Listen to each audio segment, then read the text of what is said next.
The briefing room was packed with cadets as Major Patricia "Hawk" Morrison stood at attention, watching Major Richard Caldwell move too close behind her. The room was packed wall to wall with 180 cadets watching their instructors, unaware that they were about to witness the moment everything changed. Creating these detailed stories takes tremendous time and effort to research and write. If you're enjoying this story, please hit that like button and subscribe to our channel. As you can see, cadets, Major Caldwell's voice carried the practiced authority of 23 years in the service, his breath hot against Patricia's ear. As he leaned closer than protocol demanded, tactical positioning requires intimate knowledge of terrain. His fingers grazed her uniform belt, a violation disguised as instruction, performed with the casual confidence of a man who had never been challenged. Patricia's jaw clenched, her green eyes fixed on Cadet Jennifer Park in the third row, a 19-year-old from Oakland, whose essays on military ethics had impressed every instructor except Caldwell. Park's brown eyes held that familiar glimmer of admiration that Patricia had once felt for her own commanding officers, before she learned that respect could be weaponized, before she understood that silence was often mistaken for consent. Academy's marble floors had witnessed 73 years of military tradition, countless ceremonies and graduation parades that made headlines. But they had also absorbed the tears of female cadets who learned to navigate darkened hallways, the frustrated sighs of instructors who filed reports that disappeared, and the echoing footsteps of promising officers who transferred away rather than fight systems designed to protect rank over righteousness. Major Caldwell's hand moved again, this time pressing against the small of Patricia's back with possessive familiarity. Major Morrison here understands the importance of cooperation in joint operations, he announced to the sea of uniforms. His predatory smile. The cadets dutifully took notes, their pens scratching against regulation notebooks, documenting what they believed was merely another lesson in military strategy. Patricia had documented months of harassment in her files. 27 complaints against 12 different officers over 8 years. Each one buried deeper than the last.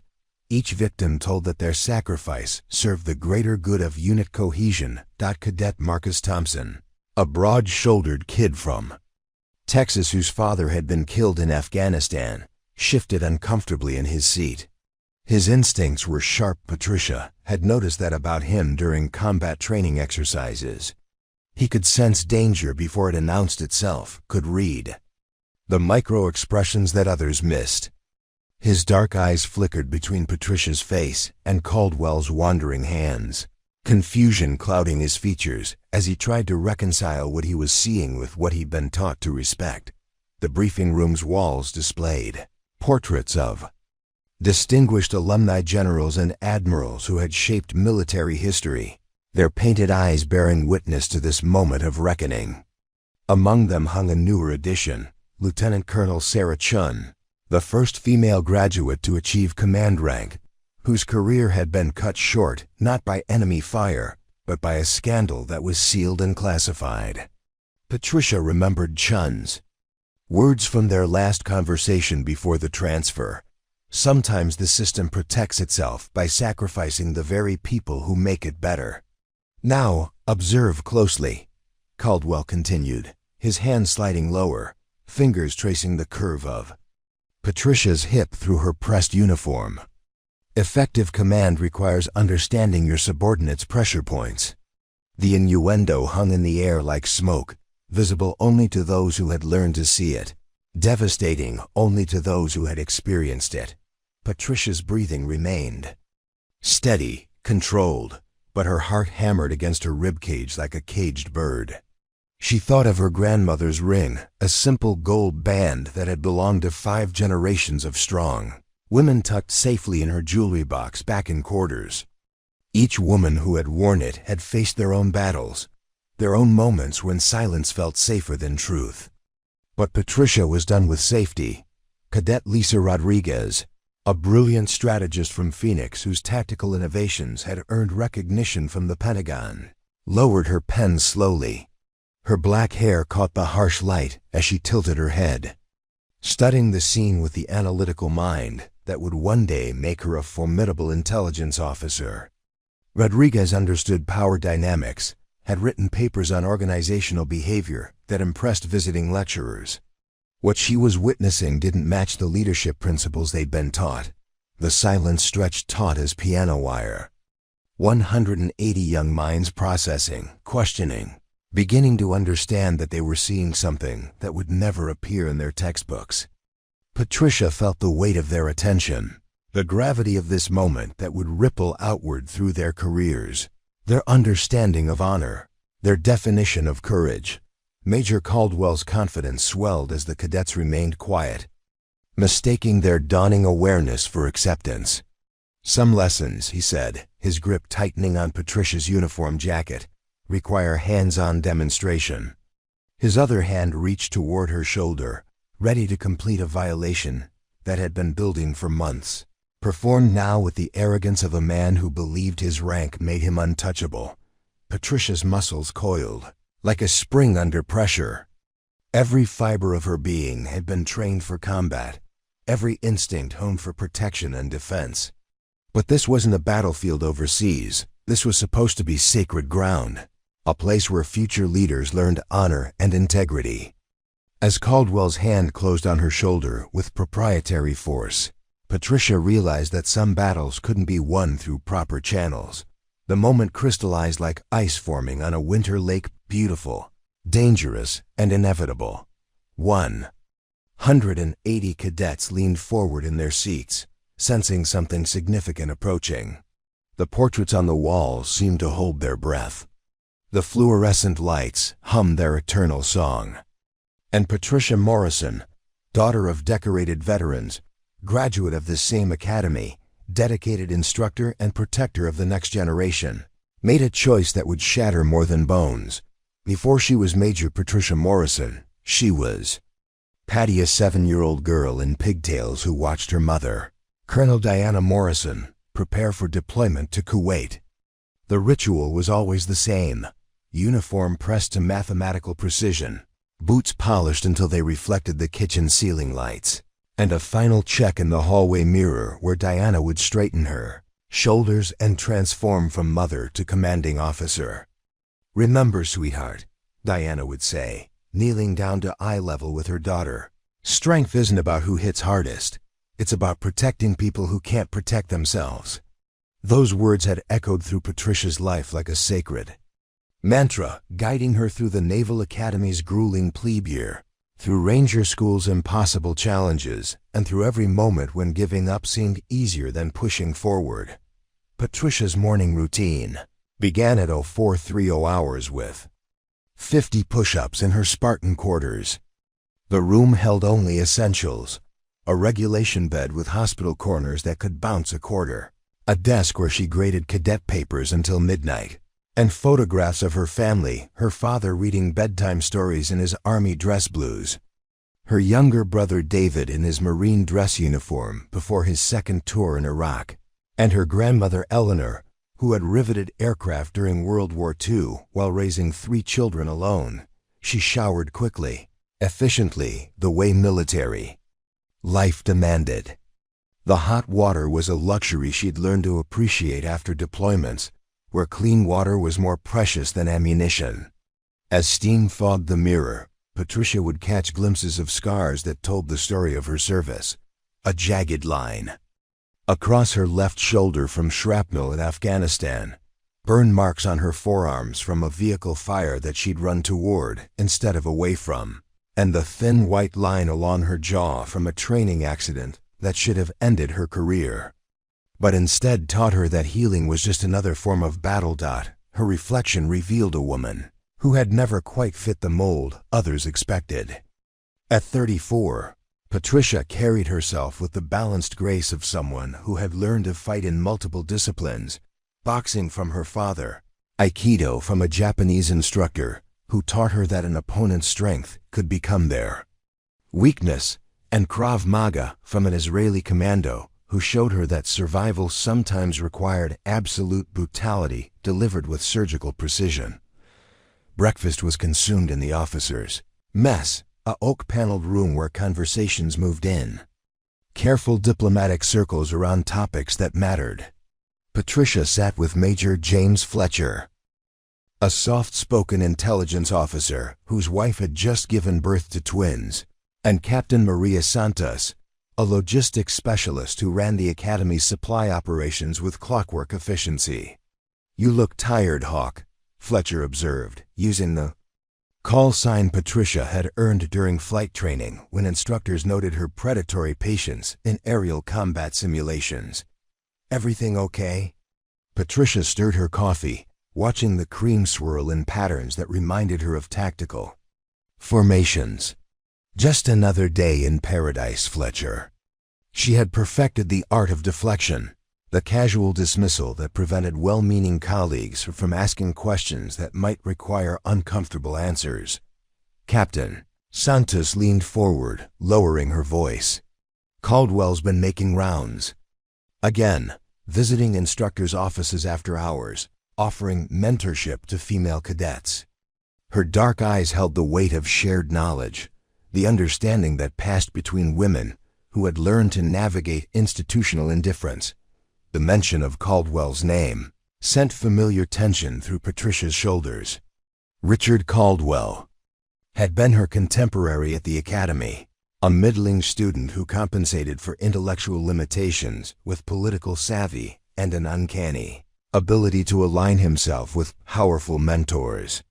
While Patricia earned recognition through combat excellence and innovative teaching methods, Caldwell built his career through networking and carefully orchestrated public relations victories. Their first encounter after his return to the Academy had occurred in the library where Patricia was researching counterinsurgency tactics for her advanced strategy course.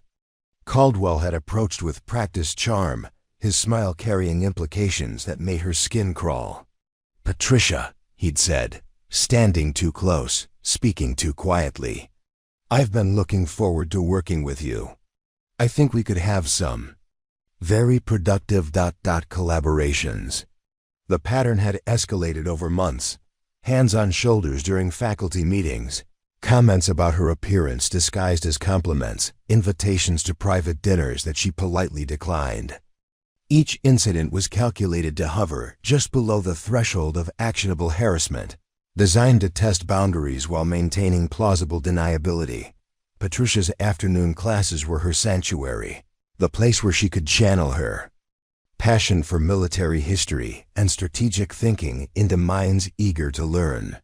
Today she taught Civil War tactics to second-year cadets, analyzing Chamberlain's defense of Little Round Top with the precision of a surgeon examining tissue. Leadership, she told them, walking between rows of attentive faces, isn't about commanding from safety.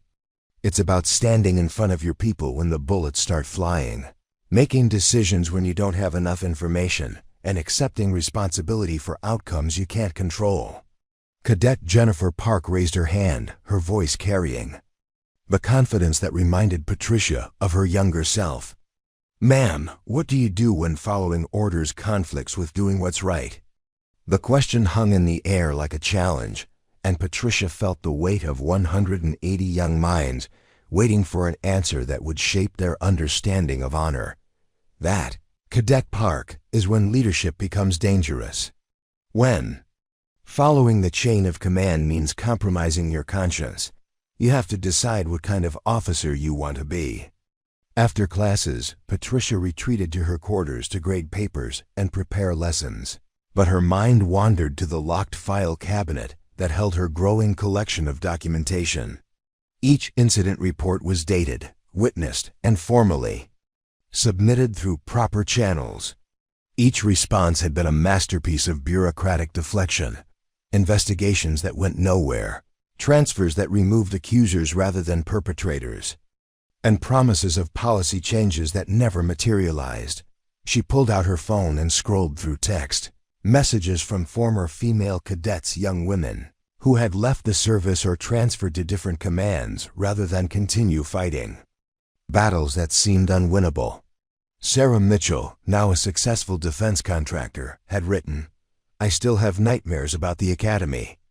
Not the physical training or academic pressure. Those made me stronger. The nightmares are about the silence, about watching good people pretend nothing was happening. The evening sky through her window was painted in shades of amber and crimson. Beautiful and violent like everything in military life. Patricia's grandmother's ring sat in its velvet box on her dresser, waiting for a wedding that seemed increasingly unlikely. She had dated other officers, built relationships that foundered on the complications of military life, and the walls she'd constructed to protect herself from institutional betrayal. Her phone buzzed with a message from her brother David, deployed. Somewhere in the Middle East where communication was sporadic and precious. Thinking about you, sis. Hope you're kicking ass and taking names. Love you. The simple words carried the weight of shared understanding.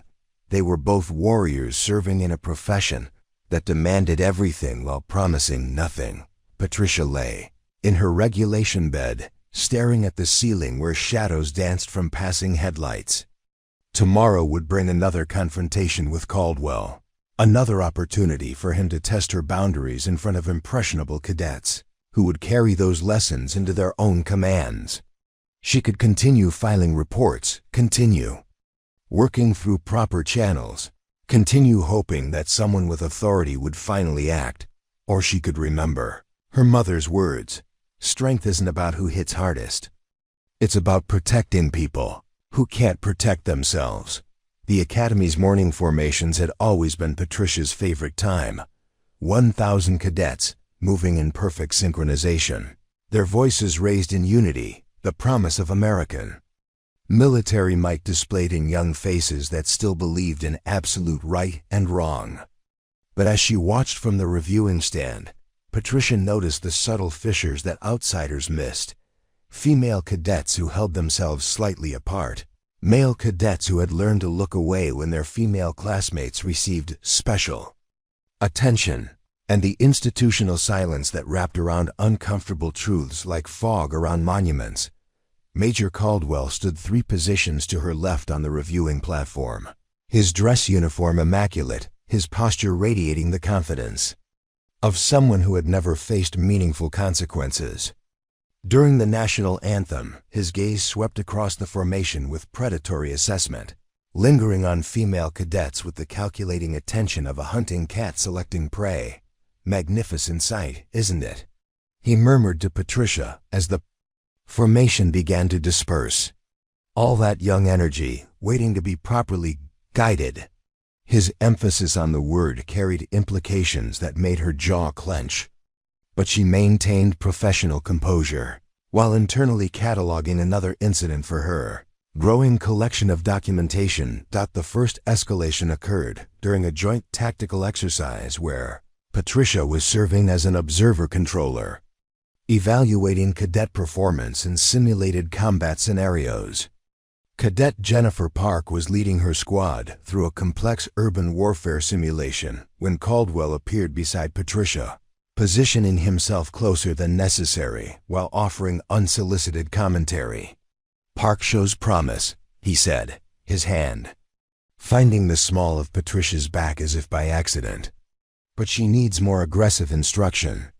Sometimes young women require firmer guidance to reach their potential." His fingers pressed against her uniform with familiar presumption while his voice carried implications that made several nearby cadets shift uncomfortably. Patricia stepped forward to observe Park's squad movement, creating distance that Caldwell immediately closed. "The cadet is performing admirably," she replied, her tone carefully neutral despite the fury building in her chest. "Her tactical decisions show mature judgment and innovative thinking." Caldwell's laugh carried condescension like poison. Of course you'd say that, Patricia. You women tend to stick together, don't you? Sometimes that loyalty prevents you from seeing developmental opportunities."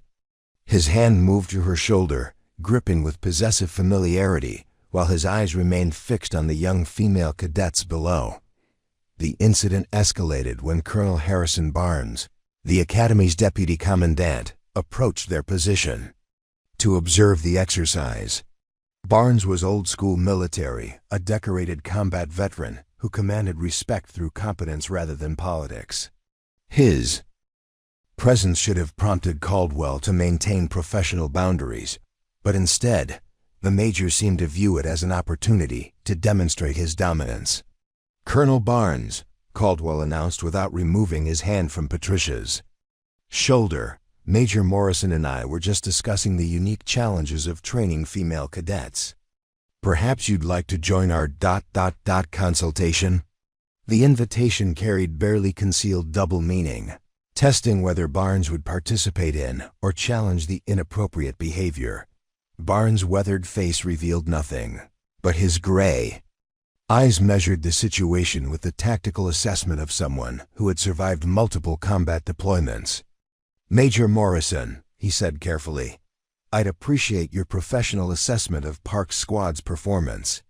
Your expertise in urban combat tactics is well regarded."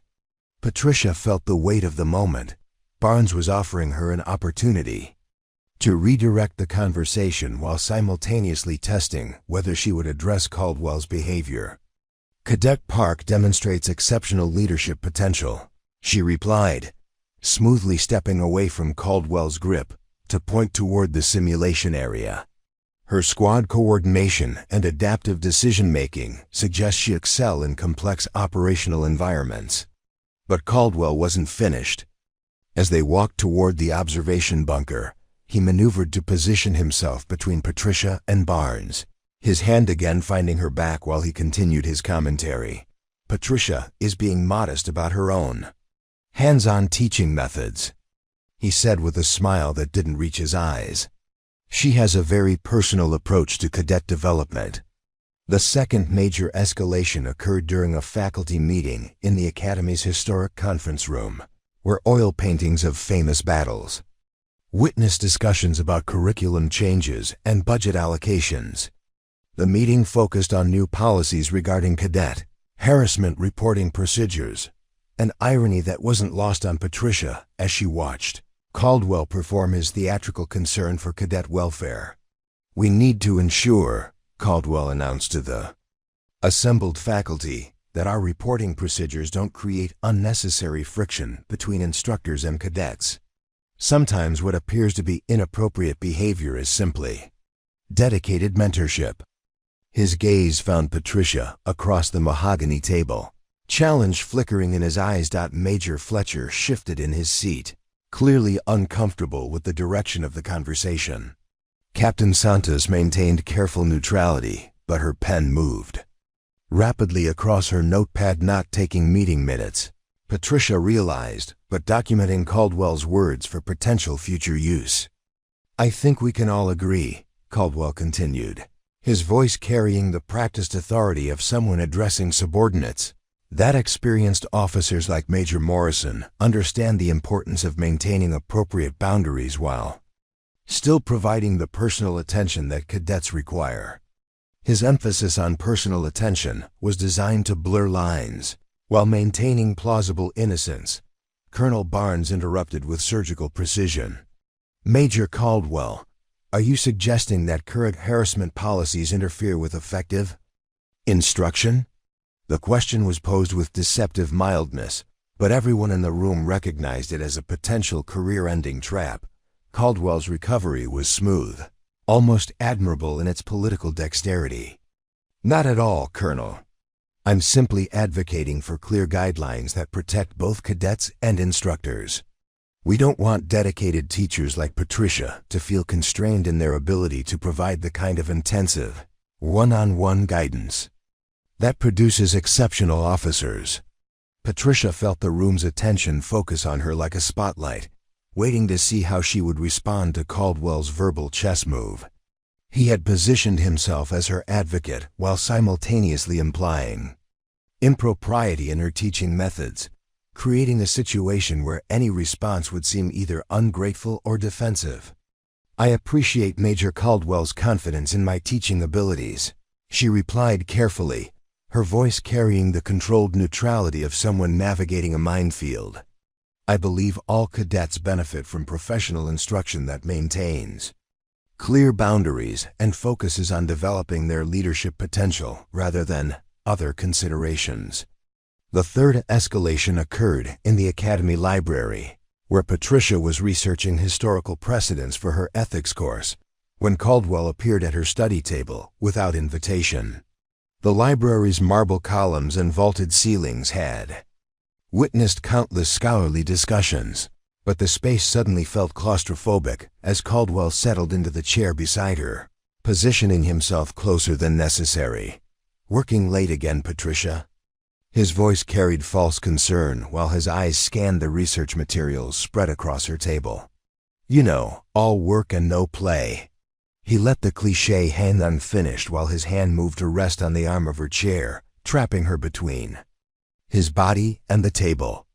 "I'm preparing tomorrow's lesson on command ethics," she replied, continuing to make notes while every muscle in her body tensed for potential defensive action. "The cadets are particularly interested in historical examples of moral courage under pressure." Caldwell's laugh was soft, dangerous. "Moral courage. Interesting topic. Tell me, Patricia, what do you consider the greater moral imperative following? Rules or taking care of people who take care of you?" His hand moved from the chair arm to her shoulder, fingers kneading muscle while his voice dropped to intimate volume. Several cadet study groups occupied nearby tables, their conversations creating background noise that provided cover for Caldwell's escalating boldness. Patricia realized that he was testing her boundaries in increasingly public venues, using the presence of witnesses as both shield and pressure tactic. "I believe," she said, closing her research book with controlled force, "that moral courage requires protecting those who cannot protect themselves, regardless of personal cost." She stood, gathering her materials while Caldwell's hand fell away from her shoulder. "Careful, Patricia," he said, his smile sharp as broken glass. "Sometimes protecting others requires understanding who really holds power in a situation. I'd hate for your idealism to create unnecessary complications for promising cadets who look up to you." The threat was velvet-wrapped but unmistakable. Comply with his advances, or watch as female cadets paid the price through grading, recommendations, and future opportunities. Patricia felt the familiar rage building in her chest, but she channeled it into cold calculation rather than immediate response. The fourth escalation occurred during a combat demonstration where Patricia was instructing advanced cadets in close-quarters combat techniques. The training gymnasium echoed with controlled violence as pairs of cadets practiced defensive moves under her supervision, their young faces intense with concentration as they learned skills that might save their lives in combat zones. Caldwell entered the gymnasium uninvited, his presence disrupting the training rhythm as cadets automatically straightened to acknowledge a senior officer. "Don't mind me," he announced with false casualness. "I wanted to observe Major Morrison's famous hand-to-hand combat instruction. I've heard she has a very physical teaching style." Patricia continued the demonstration, showing Cadet Thompson how to break free from a rear chokehold, but she felt Caldwell's attention like heat from a fire. His commentary began as seemingly professional observation, but gradually shifted toward inappropriate innuendo. "Excellent technique, Patricia," he said, moving closer to the demonstration area. "You really know how to handle yourself in close contact situations. Perhaps you could show me some of those specialized grips you've developed." His request carried implications that made several cadets exchange uncomfortable glances. The situation crystallized when Cadet Park, attempting the defensive technique Patricia had demonstrated, stumbled slightly during her execution. Caldwell immediately stepped forward, ostensibly to assist, but actually to position himself behind Patricia while she corrected Park's form. "Like this," he said, his hands covering Patricia's as she guided Park through the movement. "Sometimes proper instruction requires very intimate contact." His breath was hot against her ear while his body pressed against her back. A violation performed in front of 20 cadets who were learning that power could be weaponized against those it was meant to protect. Patricia felt the moment stretch like a rubber band under tension, aware that every cadet in the gymnasium was watching, learning, and forming opinions about leadership, honor, and courage that would shape their entire careers. She could continue accepting these escalating violations while filing useless reports, or she could demonstrate the kind of moral courage she taught in her ethics classes. "Cadet Park," she said, her voice carrying absolute command authority while her body remained rigid under Caldwell's invasive touch. "What is the appropriate response when someone violates your personal boundaries during training?" Park's brown eyes flickered between Patricia's face and Caldwell's positioning, intelligence and awareness dawning as she understood the lesson within the lesson. "Ma'am, the appropriate response is to immediately create distance and assert clear boundaries, regardless of rank or social pressure." Caldwell's hands stiffened on Patricia's, recognizing the danger in the exchange but unable to withdraw without confirming the cadet's growing suspicions about his behavior. "Major Morrison," he said, his voice carrying warning wrapped in false joviality, "I think you're overcomplicating a simple training technique." Patricia turned within his grip, pivoting to face him directly while maintaining her professional composure despite being trapped between his body and the training equipment. 20 pairs of young eyes watched this confrontation, waiting to see how their instructor would handle a superior officer who was clearly violating the principles they'd been taught to respect. "Major Caldwell," she said, her voice carrying the controlled power of someone who had faced combat and survived, "I believe the demonstration is complete. Perhaps you have other duties that require your attention." The dismissal was professionally phrased but unmistakable in its challenge. Caldwell's face flushed with anger and embarrassment as he realized that Patricia had maneuvered him into a position where backing down would appear weak while persisting would confirm inappropriate behavior in front of witnesses. "Of course," he replied through a smile that promised retribution.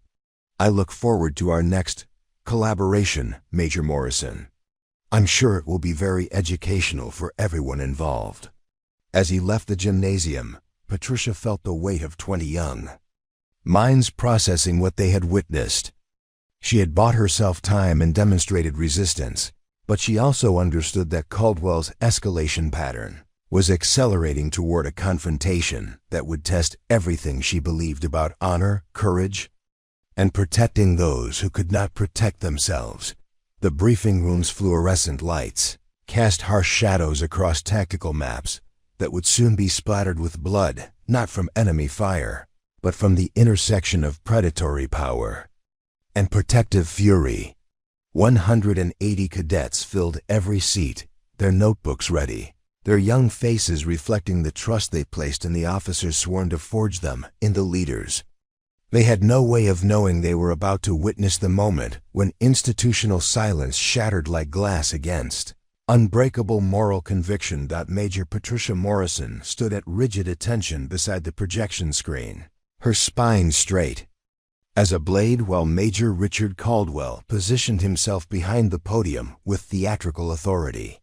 Today's lesson focused on joint tactical operations in urban environments, a subject that should have been purely academic, but was about to become devastatingly personal. "Cadets," Caldwell began, his voice carrying the practiced confidence of someone who had never faced meaningful consequences, "today we'll examine the critical importance of cooperation between allied units." His eyes found Patricia with predatory satisfaction as he emphasized the word cooperation, loading it with implications that made her jaw clench. In the third row, Cadet Jennifer Park shifted uncomfortably in her seat, her analytical mind detecting undercurrents that didn't match the professional atmosphere she'd been trained to expect. Beside her, Cadet Marcus Thompson's dark eyes moved between the two majors, his combat instinct sensing danger in the electrical tension that filled the room like charged air before a thunderstorm. "Major Morrison will assist me in demonstrating proper positioning during joint briefings," Caldwell announced, stepping away from the podium and moving toward Patricia with deliberate intent. Sometimes effective communication requires close coordination between commanding officers. Patricia felt every nerve in her body activate as Caldwell approached, her combat-trained reflexes recognizing threat patterns while her professional conditioning demanded she maintain military bearing in front of impressionable cadets. The locked file cabinet in her quarters held months of documentation, proving that this moment had been building with mathematical precision, each boundary violation calibrated to test her limits while maintaining his plausible deniability. "As you can see," Caldwell continued, positioning himself directly behind Patricia while pointing toward the tactical display, urban environments require commanders to maintain constant situational awareness.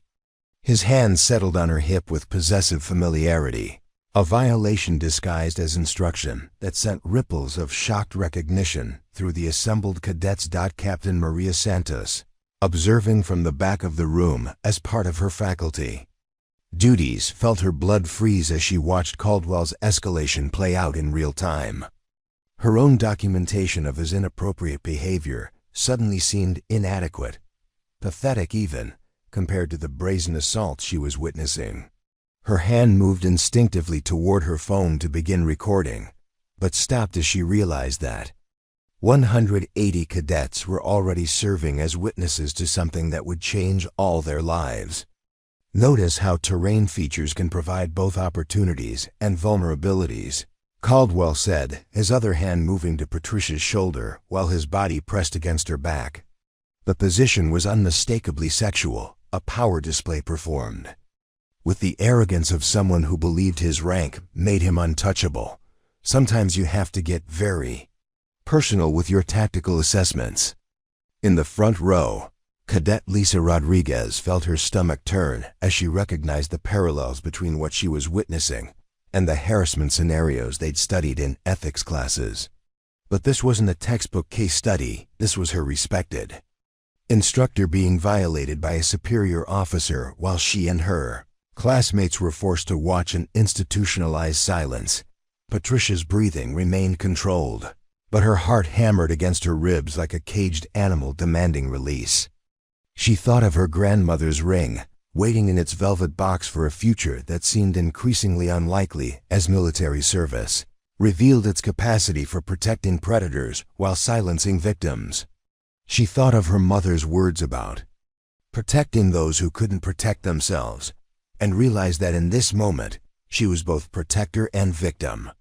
"Now observe closely," Caldwell continued, his confidence swelling as the cadets remained silent, mistaking their horrified fascination for acceptance of his behavior. His hands slid from Patricia's hip toward the curve of her waist, his fingers tracing lines that had nothing to do with tactical instruction. Effective command requires understanding pressure points, knowing exactly where and how to apply influence. Cadet Thompson's muscles tensed as every protective instinct his Texas upbringing had instilled began overriding his military conditioning to respect rank. His father had died fighting for the principles that Caldwell was desecrating, and the cognitive dissonance between what he was witnessing and what he'd been taught to honor created a rage that demanded action. But before Thompson could move, before any of the cadets could process how to respond to this institutional betrayal, Patricia made her choice. 27 years of training, 8 years of documented harassment, and a lifetime of watching good women driven from service by systems designed to protect predators crystallized into a moment of absolute moral clarity. "Major Caldwell," she said, her voice carrying the controlled power of someone who had faced combat and survived, "I believe you've adequately demonstrated the tactical concept." She attempted to step forward, creating distance that he immediately closed by tightening his grip on her uniform. "Actually, Major Morrison," Caldwell replied, his smile sharp as broken glass while his hands moved with increasing boldness. "I think the cadets need a more comprehensive understanding of close-quarters command dynamics." His grip shifted to her belt, fingers working with practiced expertise while 180 young minds watched their understanding of honor and leadership crumble in real time. That was the moment when institutional patience died and protective fury was born. Patricia's left elbow snapped backward with surgical precision, catching Caldwell in the solar plexus with devastating force. The impact drove air from his lungs in a strangled gasp while simultaneously creating the space she needed to pivot and face her attacker. Her right hand formed a knife edge that she drove into his exposed ribs with the controlled violence of someone trained to kill enemies of the state. The sound of breaking bones echoed through the briefing room like gunshots, sharp cracks that punctuated the end of silence and the beginning of truth. Caldwell's scream was high and desperate as 3 ribs fractured under Patricia's precisely delivered strike, his body folding around the injury while his face drained of color. But Patricia wasn't finished. Years of suppressed rage, months of institutional gaslighting, and decades of watching predators hide behind rank transformed into focused destruction. Her knee drove upward into Caldwell's descending face, the impact snapping his head back while blood exploded from his nose in a crimson spray that painted the tactical mats with bitter irony. 180 cadets erupted into chaos, some standing in shock, others scrambling for position to better witness history being made. Cadet Park felt tears stream down her face, not from horror at the violence, but from the overwhelming relief of watching someone finally fight back against the institutional silence that had protected predators for generations. Caldwell collapsed to his knees, his uniform torn and bloodied, his careful political facade shattered along with his ribs. He looked up at Patricia with the wounded confusion of someone who had never faced consequences for his actions, his mouth opening and closing like a fish gasping for air. "You broke," he wheezed, his hands clutching his injured ribs while blood dripped from his nose onto the polished floor. "You attacked a superior officer." Patricia stood over him, her uniform slightly disheveled, but her bearing radiating the terrible authority of someone who had chosen truth over safety. Her voice carried across the silent briefing room with crystal clarity, ensuring that every witness understood the lesson being taught. "I defended myself against sexual assault," she announced, her words cutting through the shocked silence like a blade through silk. "In front of 180 witnesses, you committed multiple acts of sexual battery while using your rank to prevent resistance. What you experienced was lawful self-defense against criminal behavior." Colonel Barnes burst through the briefing room doors, alerted by the commotion, his weathered face taking in the scene with tactical assessment born from multiple combat deployments. Caldwell's bloodied form, Patricia's controlled fury, and the sea of young faces struggling to process what they'd witnessed painted a picture that needed no explanation. "Medical personnel to briefing room Alpha." Barnes spoke into his radio with calm efficiency while his gray eyes measured Patricia's bearing. He had suspected this confrontation was building, had seen the signs in faculty meetings, and observed Caldwell's escalating behavior patterns. Part of him, the part that had watched too many good officers driven from service by institutional indifference, felt savage satisfaction at seeing a predator finally face consequences. "Major Morrison," he said formally, knowing that protocol demanded he address the assault of the superior officer. "You will confine yourself to quarters pending investigation of this incident." Patricia nodded sharply, accepting the inevitable consequences of her choice while feeling lighter than she had in months. "Understood, sir. My documentation is available for review." She turned to face the assembled cadets, her green eyes blazing with the intensity of someone who had crossed a line that couldn't be uncrossed. "Cadets," she announced, her voice carrying the absolute authority of someone who had just demonstrated the difference between rank and leadership. "What you witnessed today was sexual assault being stopped by lawful force. Remember this moment when you face your own moral tests as officers. Sometimes protecting others requires accepting personal cost. The silence that followed was profound, broken only by Caldwell's labored breathing and the distant sound of approaching medical personnel. 180 young minds processed the lesson they hadn't expected to learn, that courage sometimes demanded destroying your own career to protect principles that transcended personal ambition. Cadet Thompson was the first to stand, his young face reflecting the clarity of someone who had just witnessed authentic leadership. "Ma'am," he said, his voice cracking slightly with emotion, "thank you for showing us what honor actually looks like." One by one, other cadets began standing, Park with tears streaming down her face, Rodriguez with fierce pride blazing in her dark eyes, and dozens of others who understood that they had witnessed something unprecedented in military history. They weren't applauding the violence.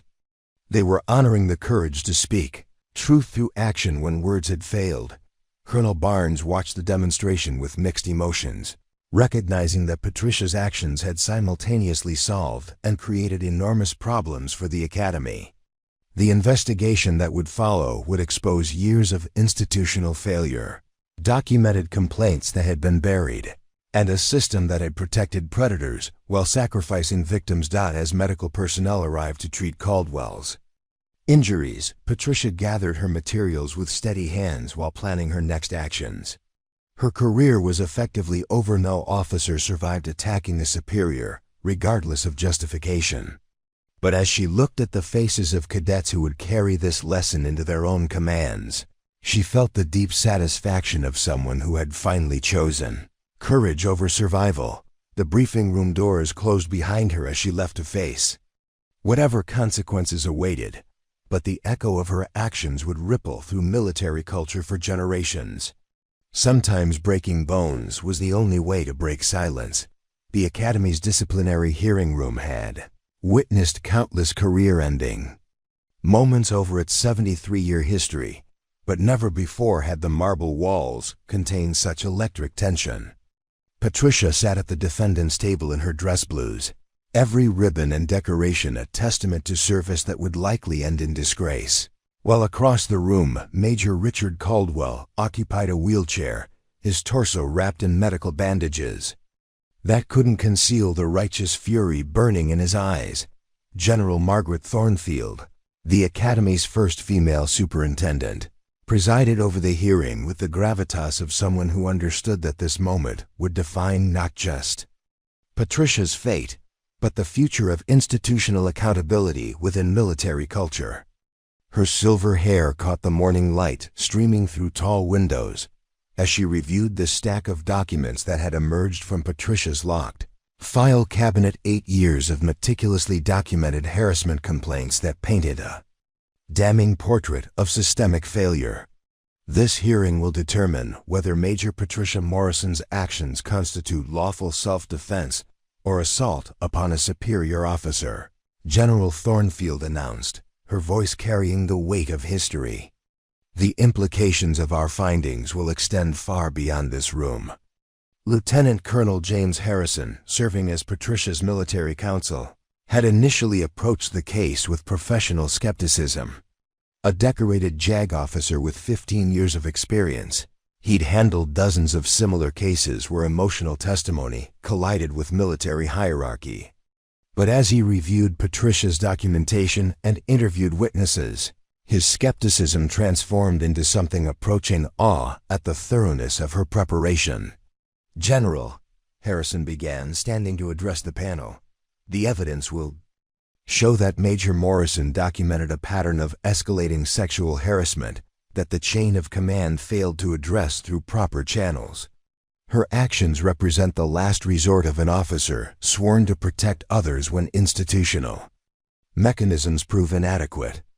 Across the room, Colonel David Brennan, representing Major Caldwell, painted a different picture.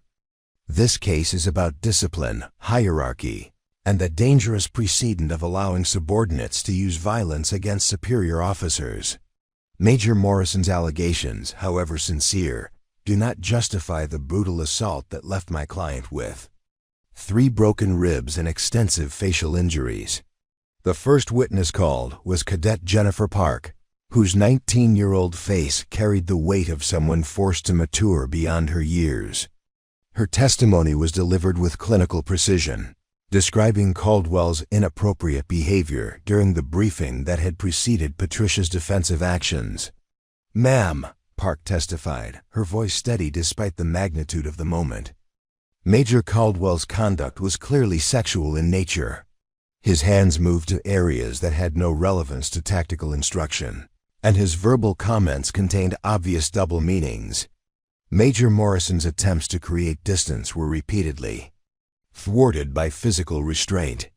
Under cross-examination, Colonel Brennan attempted to characterize Park's testimony as misinterpretation of routine military instruction.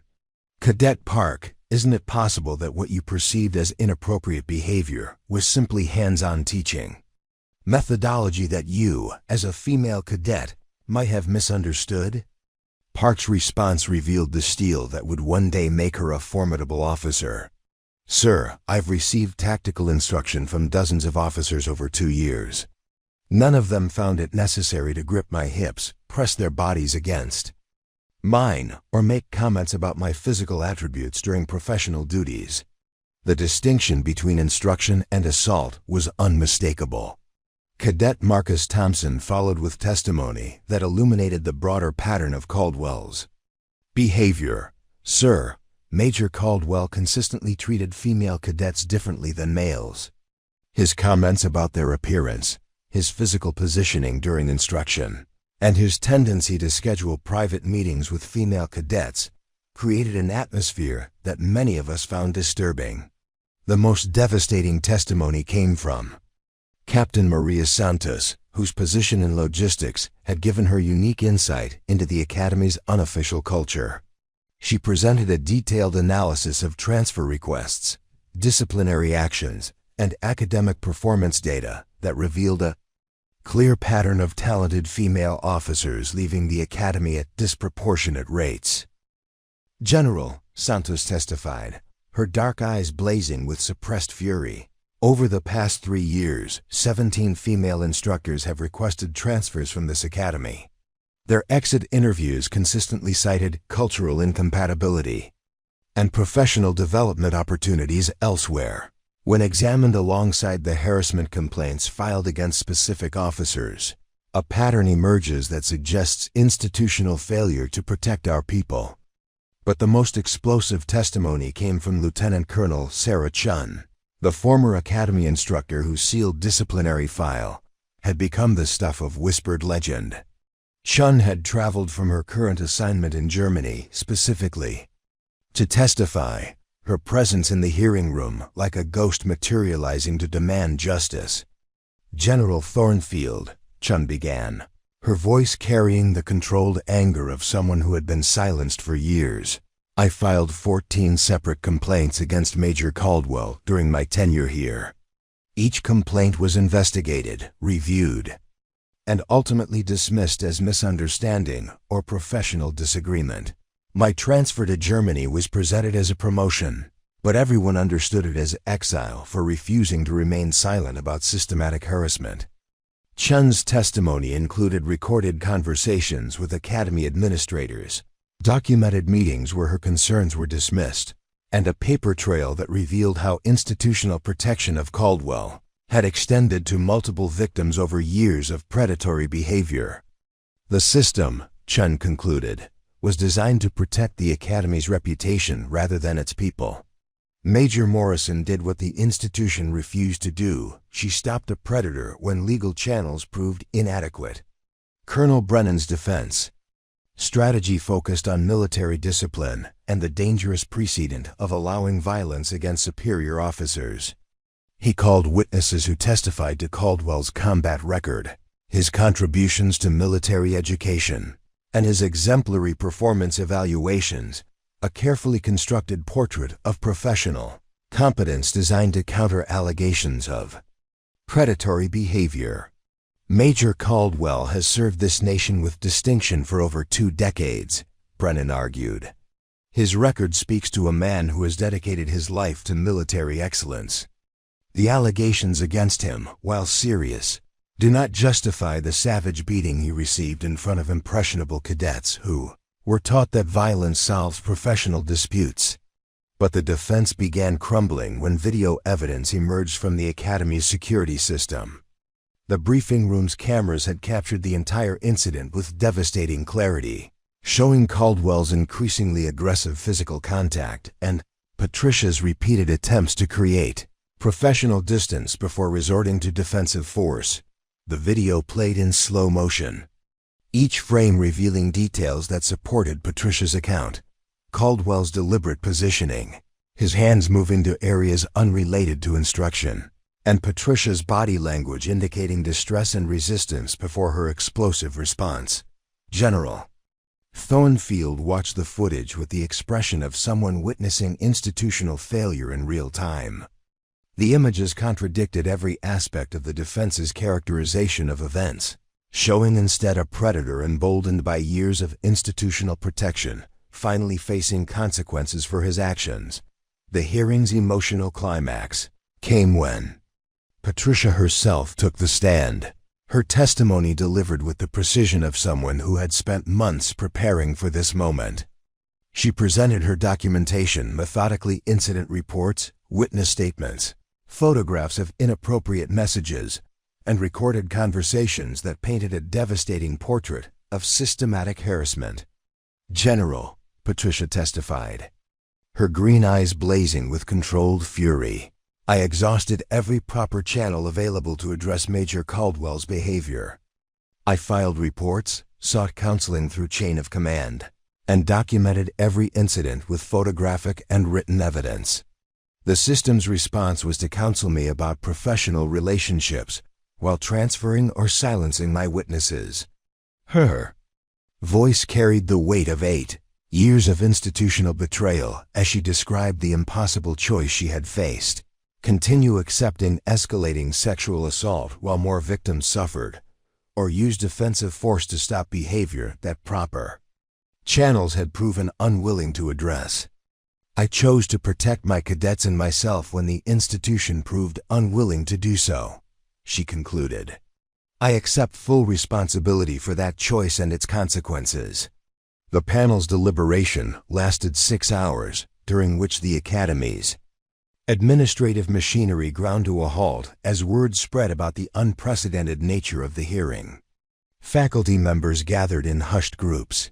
Cadets processed the implications for their understanding of military justice, and outside observers recognized that institutional change was being born through individual courage. When the panel reconvened, General Thornfield's expression revealed the weight of a decision that would reshape military culture. This hearing has exposed systematic failures in our institutional response to sexual harassment and assault. The evidence clearly demonstrates that Major Caldwell engaged in criminal behavior over an extended period, and that Major Morrison's actions constitute lawful self-defense when proper channels proved inadequate. The room erupted as the implications sank in. Patricia had been vindicated. Caldwell faced criminal charges, and the military justice system had acknowledged that institutional failure could justify individual action. But victory came with devastating personal cost that would reshape Patricia's life in ways she was only beginning to understand. 6 months after the hearing that shattered institutional silence, Patricia Morrison stood in the morning sunlight outside her new office at the Pentagon, watching crowds of military personnel navigate the corridors of American defense with renewed purpose. Her promotion to lieutenant colonel had surprised everyone, including herself, but General Thornfield's recommendation had emphasized the need for officers willing to prioritize courage over career advancement. Her new assignment as Director of Institutional Accountability represented the military's acknowledgement that change required leadership from those who had proven willing to sacrifice everything for principle. The office Patricia inherited had previously been relegated to bureaucratic obscurity, but congressional attention following her case had transformed it into a powerhouse with direct reporting authority to the Joint Chiefs of Staff. The morning briefing included updates from military installations worldwide, where Patricia's story had inspired both emulation and resistance. At Fort Bragg, 3 female officers had filed harassment complaints against a colonel who had previously seemed untouchable. At Quantico, a male instructor had reported witnessing assault and refused orders to remain silent. At the Air Force Academy, cadets had organized peer support networks that operated outside official channels, but the backlash had been equally fierce. Anonymous threats arrived weekly, targeting both Patricia and the female cadets whose testimony had supported her case. Conservative military blogs painted her as a feminist extremist seeking to destroy traditional authority structures. Several male officers had requested transfers rather than serve under her oversight, claiming concerns about false accusations and weaponized victimhood. Captain Jennifer Park, now graduated and assigned to Patricia's office as an aide, had become a target herself. Her public testimony about witnessing sexual assault had made her career prospects uncertain, but it had also established her as a leader among junior officers who refused to accept institutional silence as the price of advancement. "Ma'am," Park reported during their morning meeting, "we've received 47 new harassment complaints this week across 12 installations. The pattern suggests that your case has encouraged reporting, but it's also created resistance among officers who view accountability as professional threat." Patricia reviewed the files while considering the delicate balance required to transform institutional culture without destroying military effectiveness. Each complaint required investigation, documentation, and resolution that balanced individual justice with unit cohesion, a challenge that tested every leadership skill she developed over 15 years of service. The most complex case involved Brigadier General Robert Martinez, whose pattern of harassment had been documented across 3 different assignments. Martinez commanded significant political support and argued that the complaints against him represented coordinated attack by officers seeking advancement through accusations rather than merit. "Park," Patricia said, closing the file with weary determination, "schedule meetings with Martinez's accusers. We need to understand whether we're dealing with systemic behavior or coordinated false reporting. Either way, the investigation will be thorough and documented to standards that can withstand any challenge." The telephone buzzed with a call from General Thornfield, whose oversight of the Academy's transformation had made her a reluctant celebrity among military reformers. Her voice carried exhaustion born from months of congressional testimony, media interviews, and internal resistance to changes that challenged decades of accepted behavior. "Patricia," Thornfield began without preamble, "the Senate Armed Services Committee wants you to testify about institutional reform recommendations. They're considering legislation that would mandate external oversight of harassment investigations and create protected channels for reporting that bypass traditional chain of command." The invitation represented both opportunity and danger. Congressional testimony would amplify Patricia's influence over military culture, but it would also make her a permanent target for officers who viewed external oversight as civilian interference with military autonomy. "General," Patricia replied, "I serve at the pleasure of military leadership. If testimony supports institutional improvement, I'll provide whatever insight proves helpful." 3 months later, Patricia sat in the Senate hearing room where her testimony would be broadcast to military installations worldwide. The chamber's marble columns and vaulted ceiling had witnessed countless moments of historical significance, but few had carried implications as profound for military culture as her appearance, before senators struggling to balance civilian oversight with military effectiveness. "Colonel Morrison," Senator Elizabeth Warren began, her voice carrying the authority of someone who had built a career challenging institutional power. "Your experience demonstrates that traditional military justice mechanisms can fail when they conflict with institutional protection of senior officers. How do we create accountability without undermining military discipline?" Patricia's response drew from months of research, consultation with legal experts, and her own understanding of military culture's resistance to external interference. Senator, effective military discipline requires trust between leaders and subordinates. When that trust is corrupted by predatory behavior that goes unpunished, discipline itself becomes meaningless. External oversight provides accountability that strengthens rather than weakens legitimate authority. Her testimony included specific recommendations: independent investigation units for harassment complaints, mandatory reporting requirements that prevented administrative burial of accusations, and protection mechanisms for witnesses that made retaliation career-ending rather than complaint-making.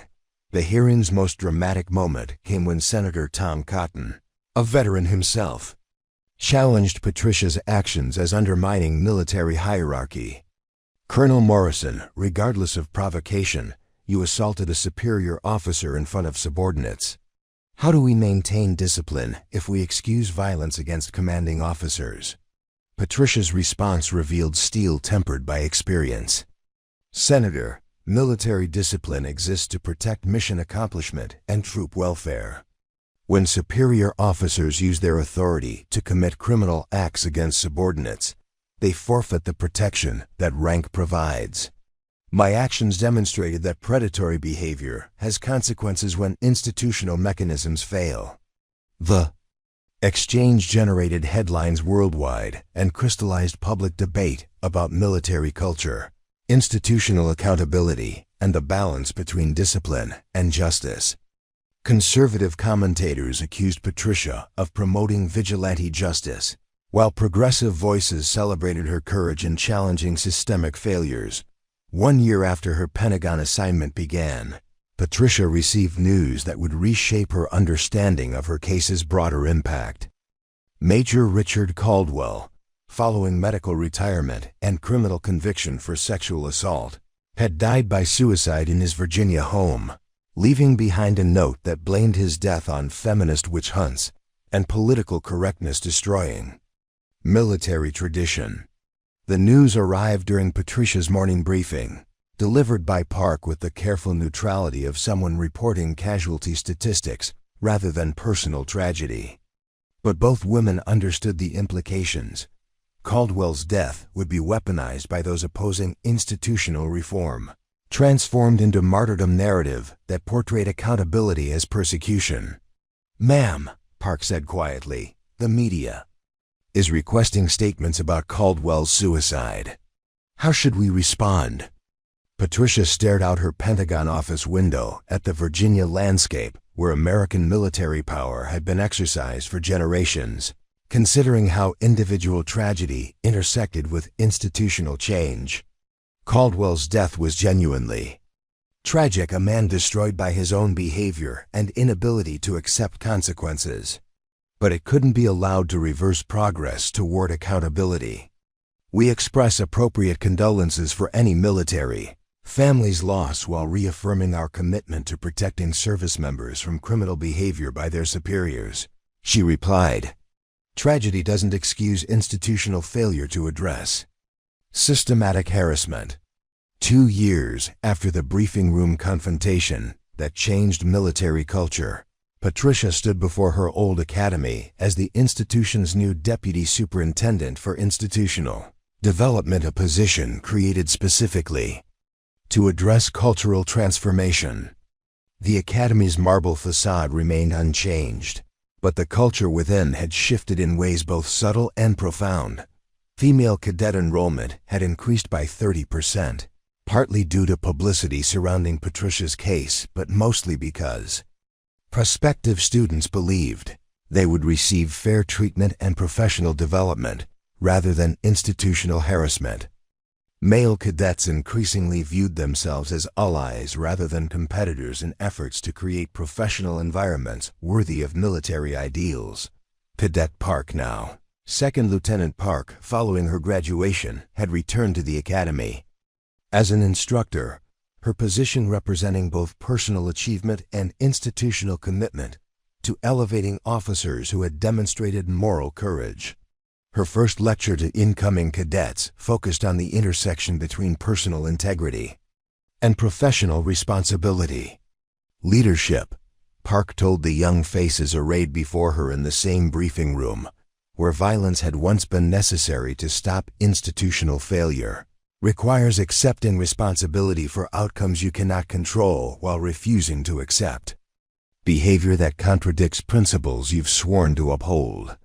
The Academy's memorial wall now included Lieutenant Colonel Sarah Chun, who had died in a training accident 6 months after her testimony helped convict Caldwell.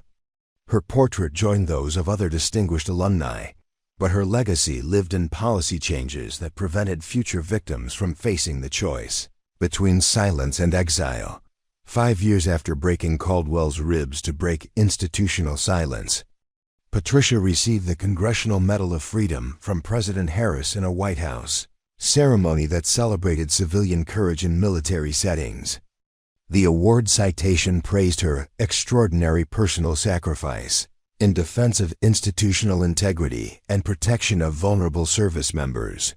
But the ceremony that meant most to Patricia occurred the following week at Fort Beaver, where she addressed a gathering of female officers from all service branches.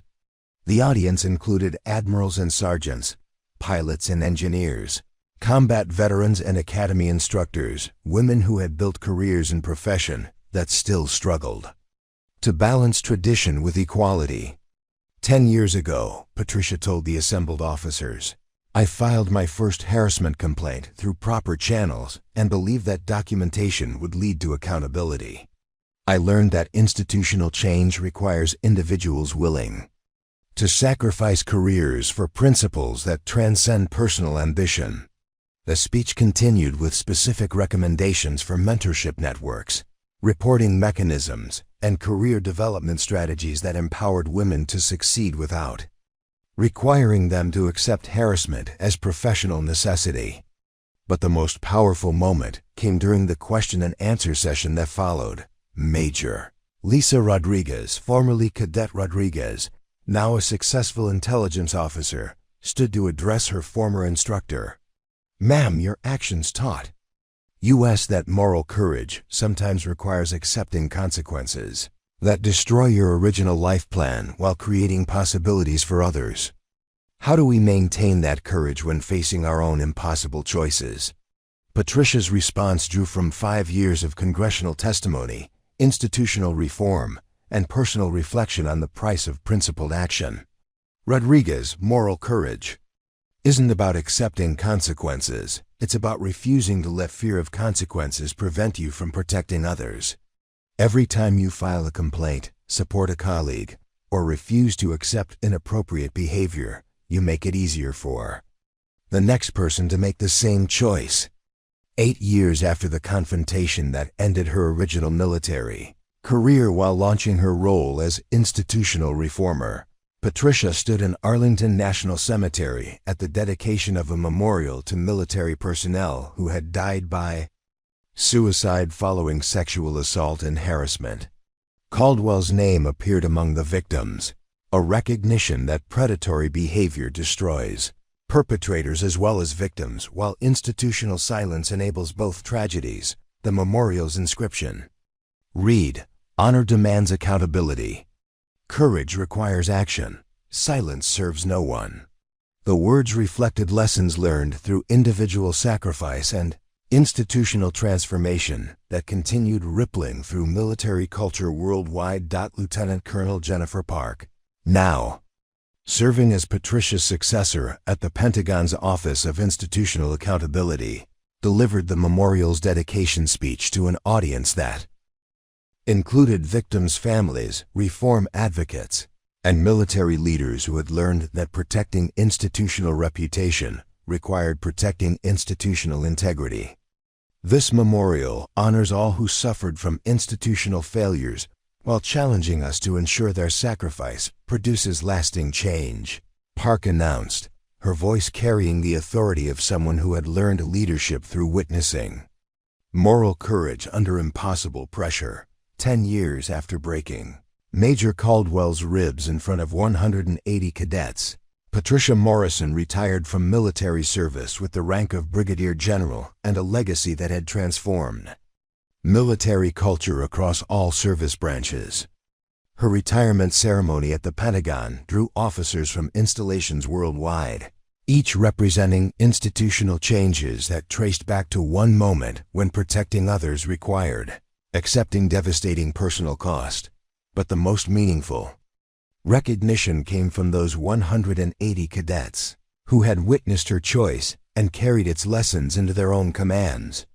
Now serving as officers across the globe, they had created professional environments where harassment was met with immediate accountability rather than institutional silence. Captain Marcus Thompson, commanding an infantry company in Afghanistan, had established peer support networks that operated outside traditional reporting channels while maintaining unit cohesion.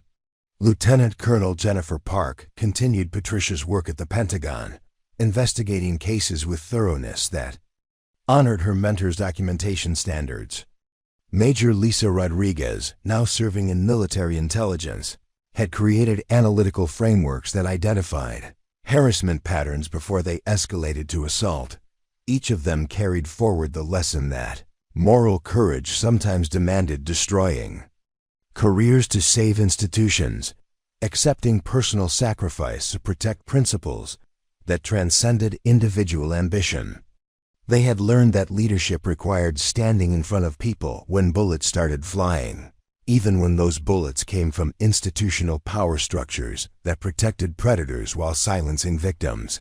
The final chapter of Patricia's story was written not in her own achievements, but in the careers of officers who had learned that courage was contagious, that accountability was achievable, and that institutional change began with individuals willing to pay its terrible price. 15 years after the confrontation in the briefing room, General Jennifer Park stood before a new generation of cadets at the academy, where she had once witnessed moral courage in action. The briefing room had been renamed the Morrison Center for Leadership Excellence, its walls displaying photographs of officers who had sacrificed careers for principles while transforming military culture through individual action. Cadets, Park announced to young faces eager to serve their nation with honor. Leadership is not about commanding from safety or protecting your career at others' expense. It's about standing between harm and those who cannot protect themselves, accepting consequences that may destroy your original plans while creating possibilities for others.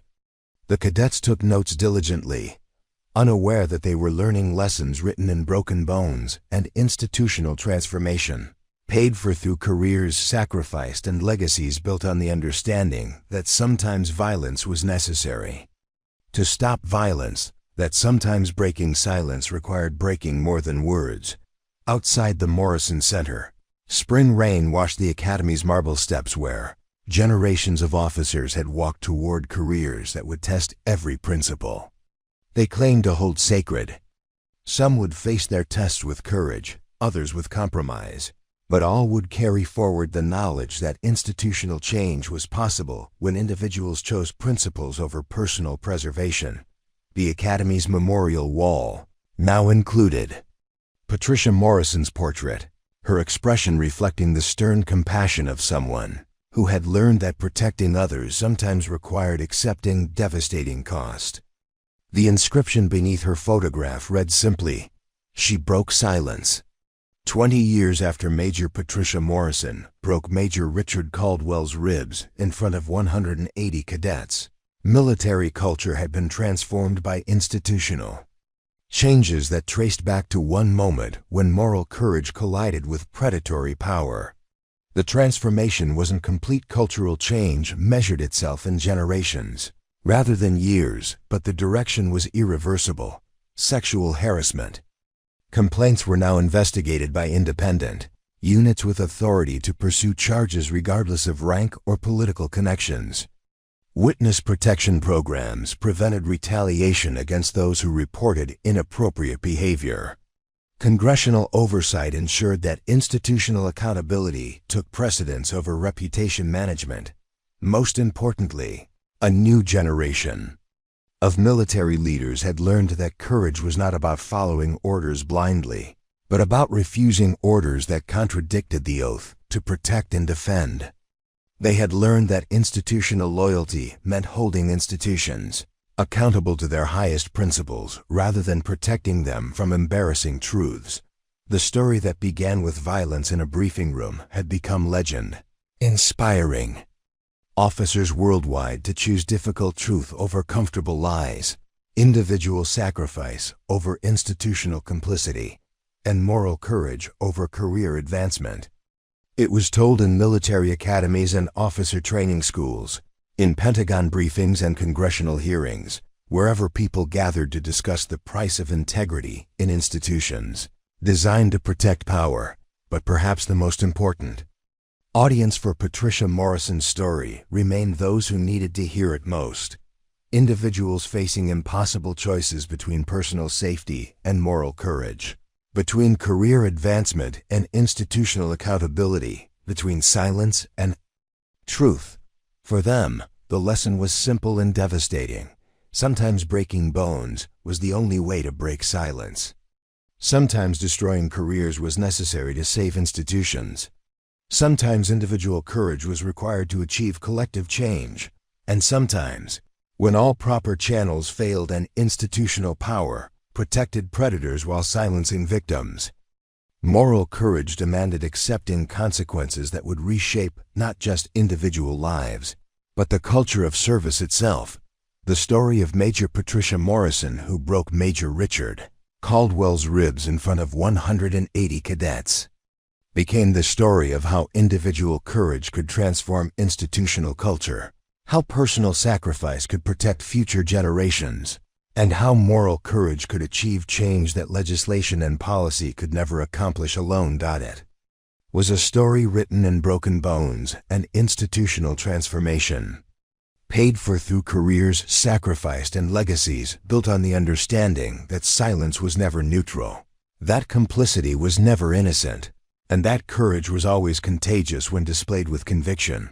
And in briefing rooms and training facilities across the world, new generations of military officers learned that leadership meant standing between harm and those who could not protect themselves, regardless of rank, regardless of cost, regardless of consequences that might destroy original plans while creating possibilities for others. Keep this scene, but immediately follow with Colonel Barnes burst through the doors within minutes. Medical team to briefing room Alpha, he barked into his radio. Patricia stood at attention, accepting the consequences of her choice, followed by a silence so profound that even the fluorescent lights seemed to hold their breath. Major Patricia Morrison stood over her fallen superior officer, her chest rising and falling with controlled breathing while 180 young minds struggled to process what they had witnessed. Caldwell writhed on the polished floor, his perfectly pressed uniform now torn and bloodied, his face a mask of shock and agony as he clutched his shattered ribs. The man who had terrorized female officers for years with institutional impunity now looked pitifully small, reduced to his true essence by the application of righteous violence. You attacked me, he gasped, each word a struggle against the pain radiating through his torso. In front of witnesses, your career is over. Patricia's response carried the calm authority of someone who had already accepted the consequences of her choice. Major Caldwell, you sexually assaulted me in front of 180 witnesses while using your rank to prevent resistance. What you experienced was lawful self-defense. The briefing room doors burst open as Colonel Barnes arrived with medical personnel and military police, their faces grim as they took in the scene. Caldwell's blood painted the tactical maps with bitter irony while Patricia stood at attention, her bearing radiating the terrible dignity of someone who had chosen truth over safety. Medical emergency in briefing room Alpha, Barnes spoke into his radio while his gray eyes measured the situation. 23 years of military service had taught him to read complex tactical situations quickly, and the tableau before him told a story that needed no explanation. Cadet Jennifer Park rose from her seat, her 19-year-old voice cutting through the chaos with startling clarity. "Colonel Barnes, sir, Major Caldwell was sexually assaulting Major Morrison. We all witnessed it. She defended herself when he refused to stop." One by one, other cadets began standing Thompson with his jaw set in righteous anger, Rodriguez with tears streaming down her face, dozens of young officers in training who understood they had witnessed something that would define their understanding of courage for the rest of their careers. "Sir," Cadet Thompson's Texas drawl carried absolute conviction, "Major Morrison showed us what real leadership looks like. She protected herself and taught us that some things are worth fighting for, regardless of rank." The medical team worked efficiently to stabilize Caldwell, while military police documented the scene. Photographs captured blood spatter patterns. Testimony forms recorded witness statements, and the machinery of military justice began processing an incident that would reshape institutional culture. Colonel Barnes approached Patricia with the careful neutrality demanded by his position, though his weathered face reflected grudging respect for her courage. "Major Morrison, you are confined to quarters pending investigation. Your documentation will be reviewed as part of the official inquiry." Patricia nodded sharply, gathering her materials while the weight of 180 young gazes followed her every movement. As she reached the briefing room door, she turned back to address the cadets whose lives had been forever changed by what they had witnessed.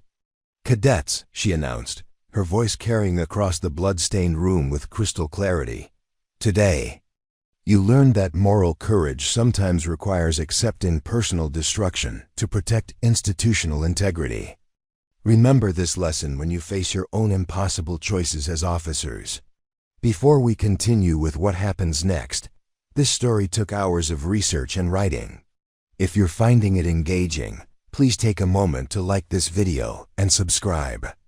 It really helps us create more content like this and expose decades of institutional failure. But in that moment, Patricia Morrison walked from the briefing room knowing she had finally chosen courage over survival, principle over career advancement, and protection of others over personal safety. Condense to 2 to 3 paragraphs maximum. At her court-martial, the video evidence and cadet testimony vindicated Patricia's actions as lawful self-defense. Caldwell was convicted of sexual assault. Patricia's career survived, and she was eventually promoted to lead institutional reform efforts. In the Academy's historic courtroom, where oil paintings of distinguished military leaders bore witness to proceedings that would either validate Patricia's actions or destroy the precedent that resistance to sexual assault was legally justified. Media attention had transformed the case into a national referendum on military culture, institutional accountability, and the balance between discipline and justice. General Margaret Thornfield presided over the hearing with the gravitas of someone who understood that history was being written in real time. As the Academy's first female superintendent, she had faced her own battles against institutional sexism, but never had she confronted such a clear collision between military hierarchy and moral imperative. This court-martial will determine whether Major Morrison's actions constitute lawful self-defense or criminal assault upon a superior officer, Thornfield announced to the packed courtroom. The implications of our findings will extend far beyond these proceedings. Lieutenant Colonel James Harrison, Patricia's military defense counsel, had initially approached the case with professional skepticism. A decorated JAG officer with 15 years of experience, he had handled dozens of cases where emotional testimony collided with military law. But reviewing Patricia's documentation had transformed skepticism into something approaching awe at her methodical preparation for this moment. The prosecution's case, led by Colonel David Brennan, focused relentlessly on military discipline and the dangerous precedent of excusing violence against superior officers. Major Morrison's allegations may be sincere, Brennan argued, but they do not justify the savage beating that left Major Caldwell with life-threatening injuries. If we excuse this assault, we undermine the very foundation of military order. But Harrison's defense systematically dismantled the prosecution's narrative through witness testimony that painted a devastating portrait of institutional failure. The first witness called was Captain Maria Santos, whose position in Academy logistics had given her unique insight into patterns of harassment and institutional response. Colonel Santos testified, her voice steady despite the magnitude of the moment. I documented 17 separate harassment complaints against Major Caldwell over 3 years. Each investigation concluded with administrative counseling rather than disciplinary action. The pattern suggests systematic protection of predatory behavior. The courtroom's atmosphere shifted as Santos presented statistical analysis showing that female officers left the academy at rates significantly higher than their male counterparts, with exit interviews consistently citing cultural incompatibility rather than specific harassment incidents. Cadet Jennifer Park's testimony provided the dramatic centerpiece of the defense case. Now 19 years old, but possessing the composed authority of someone forced to mature beyond her years, Park described Caldwell's escalating inappropriate behavior with clinical precision. Sir, Major Caldwell's conduct was unmistakably sexual in nature, Park testified, her voice carrying absolute conviction. His hands moved to areas unrelated to tactical instruction, while he made comments with obvious sexual implications. Major Morrison attempted repeatedly to create professional distance, but he used physical restraint to prevent her withdrawal. Under aggressive cross-examination, Brennan attempted to characterize Park's testimony as misinterpretation of routine military instruction.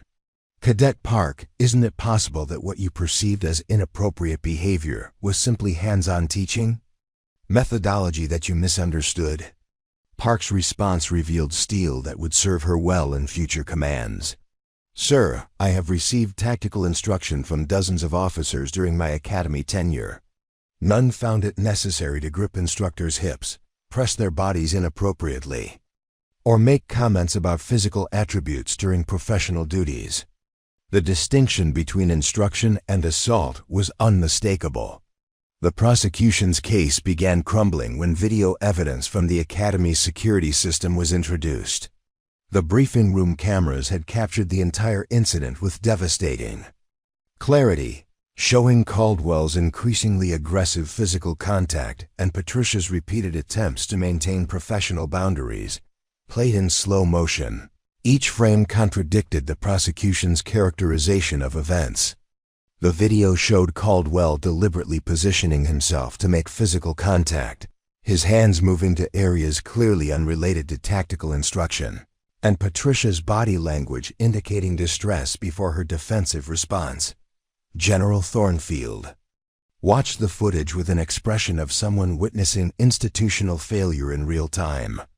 The images supported every aspect of the defense's case while demolishing the prosecution's argument that Patricia had overreacted to routine military interaction.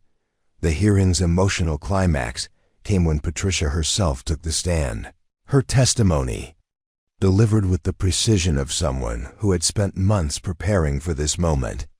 She methodically presented her documentation, incident reports, witness statements, photographs of inappropriate messages, recorded conversations that painted a devastating portrait of systematic harassment, ignored by institutional leadership.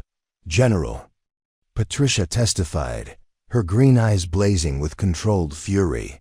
I exhausted every proper channel available to address Major Caldwell's criminal behavior.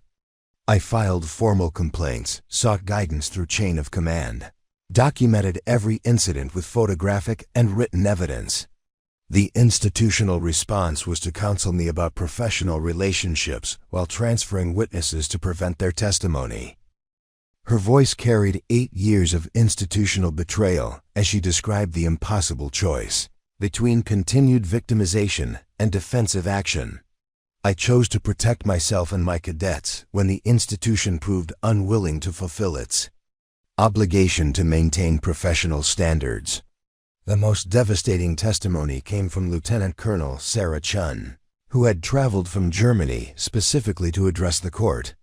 Chun's sealed disciplinary file had become legendary among female officers as an example of institutional retaliation against harassment victims who refused to remain silent.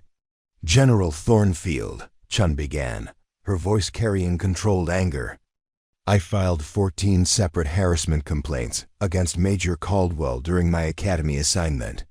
Each complaint was investigated, reviewed, and dismissed as misunderstanding or professional disagreement. My transfer to Germany was presented as career advancement, but everyone understood it as exile for refusing to accept systematic abuse." Chun's testimony included documentation of meetings with academy administrators, recorded conversations where her concerns were dismissed, and evidence that institutional protection of Caldwell had extended to silencing multiple victims over years of predatory behavior. The panel deliberated for 12 hours while the academy held its collective breath. Faculty members gathered in worried clusters. Cadets processed implications for their understanding of military justice, and media representatives prepared to broadcast a verdict that would reshape public perception of military accountability.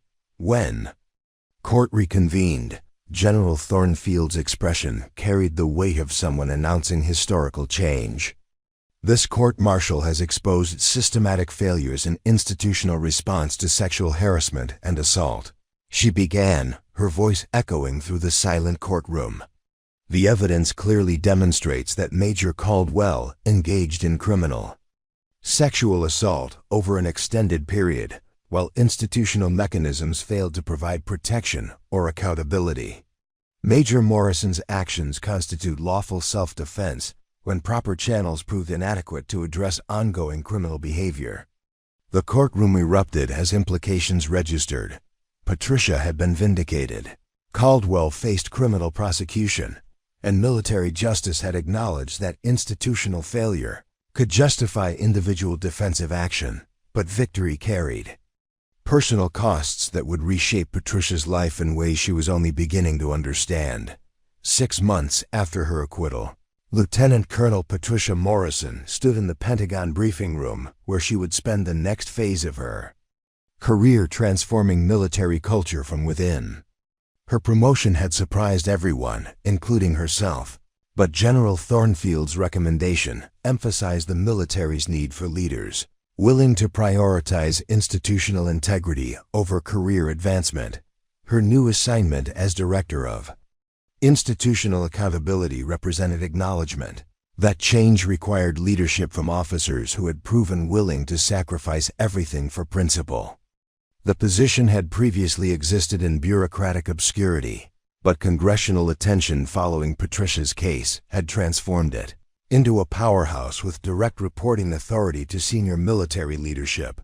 The morning briefing included updates from installations worldwide, where Patricia's story had inspired both emulation and fierce resistance. At Fort Bragg, 3 female officers had filed harassment complaints against a previously untouchable colonel. At Quantico, a male instructor had reported witnessing assault and refused orders to remain silent. At the Air Force Academy, cadets had organized peer support networks operating outside traditional reporting channels, but backlash had been equally intense. Anonymous threats arrived weekly, targeting Patricia and cadets whose testimony had supported her case. Conservative military blogs characterized her as a feminist extremist seeking to destroy traditional authority structures. Several male officers requested transfers rather than serve under her oversight, claiming concerns about false accusations and weaponized victimhood. Second, Lieutenant Jennifer Park, now graduated and serving as Patricia's aide, had become a target herself.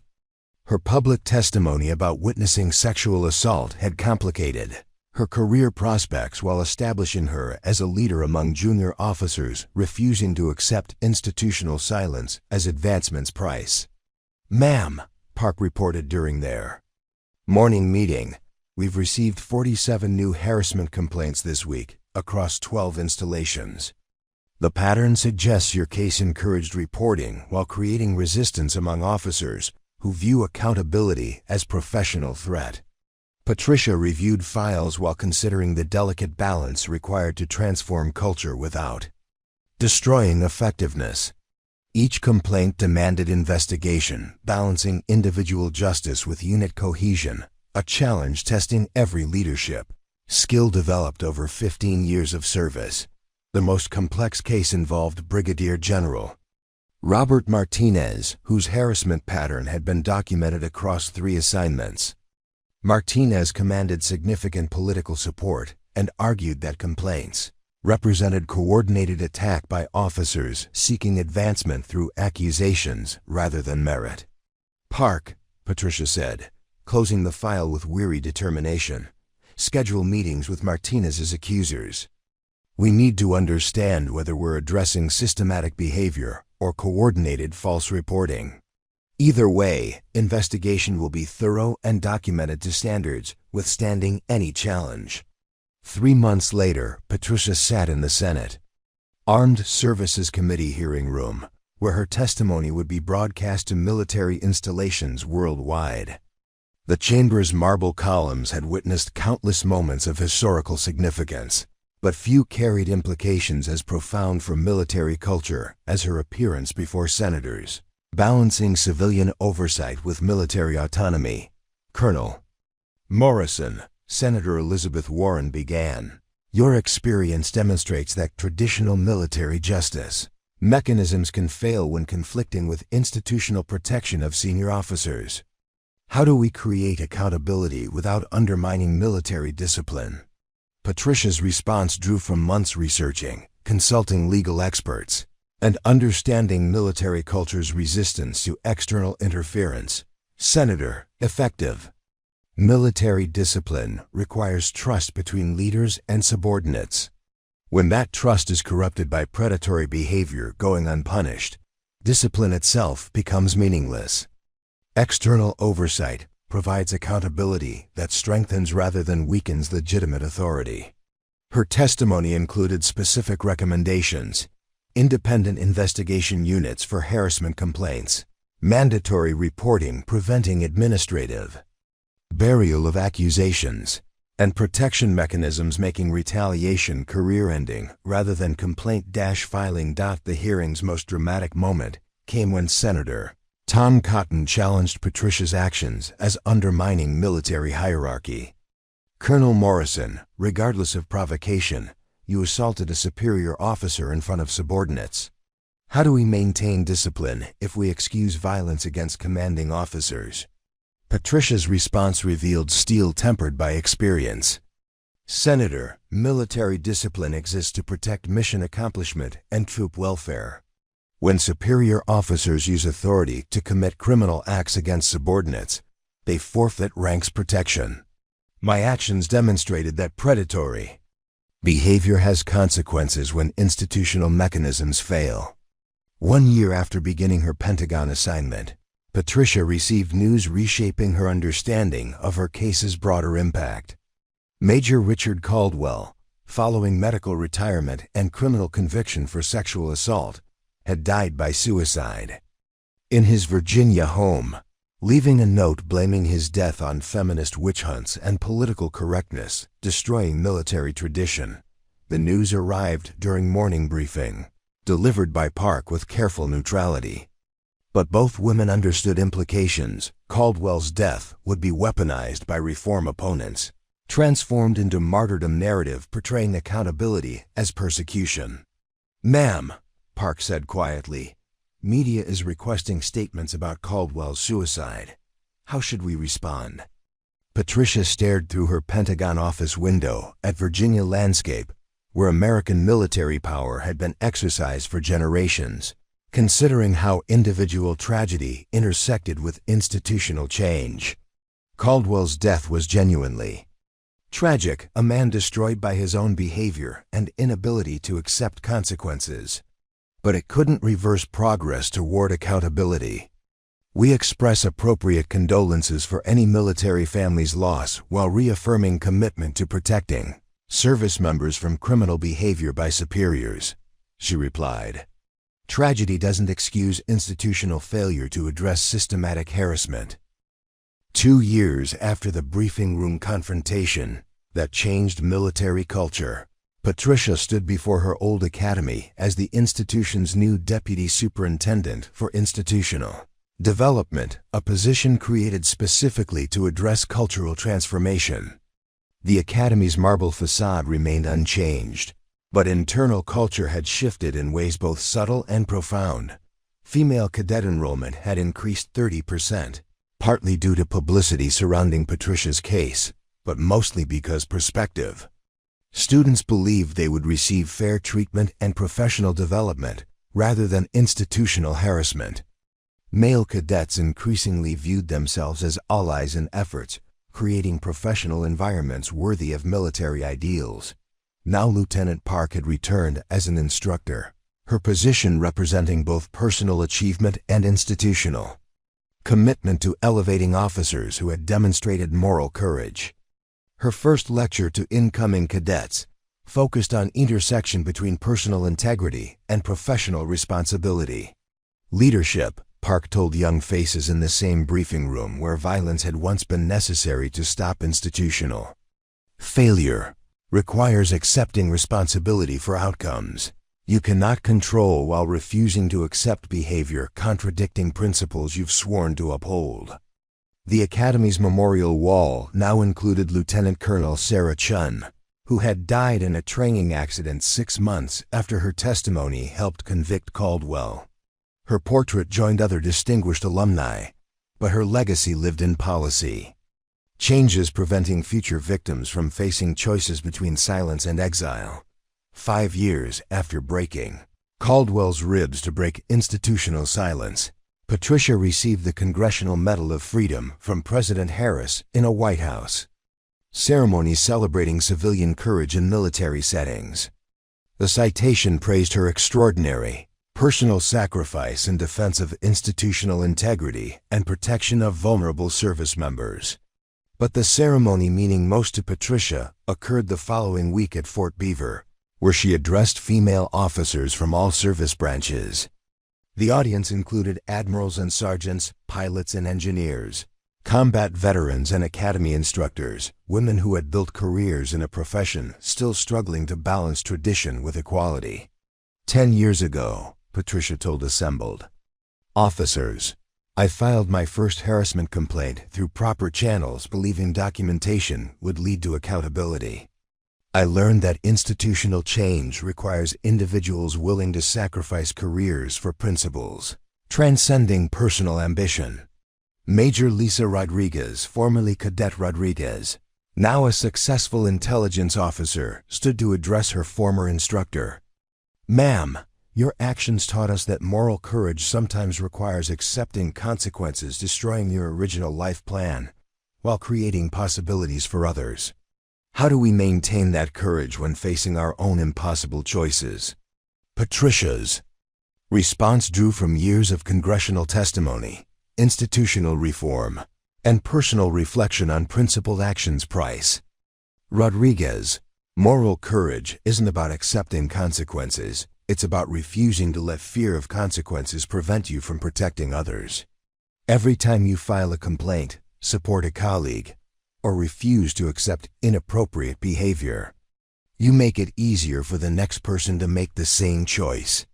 8 years after the confrontation that ended her original military career while launching her role as institutional reformer, Patricia stood in Arlington National Cemetery at dedication of a memorial to military personnel who had died by suicide following sexual assault and harassment.